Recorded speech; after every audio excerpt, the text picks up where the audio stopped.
Welcome to Body Efficiency Training, and in this video we're going to be working on keeping the correct posture and alignment whilst doing the full squat, or sometimes known as the Primal Squat or the Asian Squat.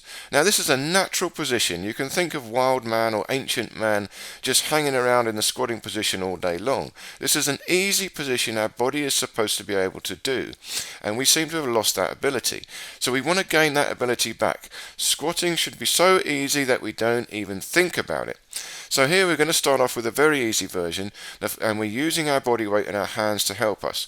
So the first thing to do is just lever forward from the hips, reaching down with our hands, and you bend your knees when you need to and let your hips open up a bit in the front so there's space for your spine to go down. Then you use your hands to help you support your weight and you bend the knees, and then when you reach the bottom you can rock your weight back and stretch the hips backwards to squat down.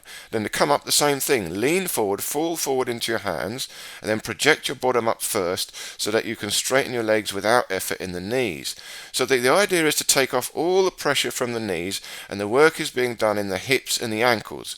So again, a nice straight spine, arching back, pull the belly in, lever forward at the hips. When you need to, bend the knees, they go slightly out so that the hips can open and there's space for your spine to go down.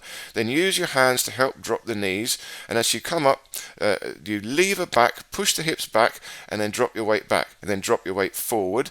Project your bottom up first as you straighten the legs a bit, then lean your weight back into the heels, and then finally lever up by squeezing the glutes and pushing your hips forward. So it's all in the hips. You're stretching the hips to go down, and you squeeze the glutes to push your hips in to go up again. So you're trying not to do the work with your thighs and your knees. It's all in the hips and the ankles means you push your toes into the floor to help you go up as well. So now we're trying to do the squat without leaning into the floor, and this one is the harder version, but this is the proper version. If we can master this, we've really got it, and this becomes easier and easier as we get the hang of it. So you've got to go slowly and carefully and separate out the three levers. Keep the spine straight, lever at the hips, then bend the knees a little bit, but any pain in the knees, you lever the hips further. You lever forward to stick your bottom out more. So you take the pressure off your knees by moving it into the hips, and as you reach the bottom, you allow your heels to come up a bit, so you're taking some of the stretch in the ankles.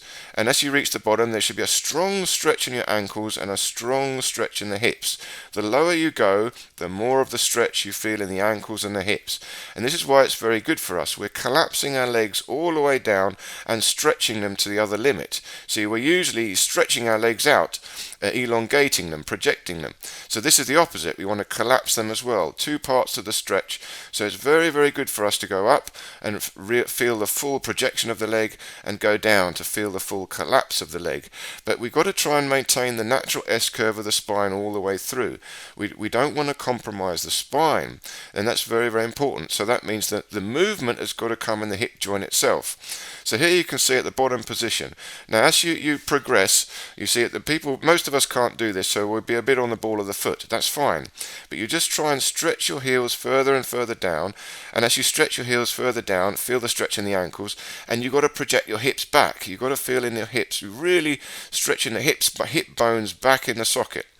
So it's all in the hip stretch, and then as you rise up, you've got to squeeze the glutes and push your hips back in again to come up. So now it's the same thing. I'm just squatting up and down, but I've got a balance on a bar at the same time, and it's a moving bar, wobbly bar, so it's tricky to do. But here I'm practicing the alignment of the centreline of gravity.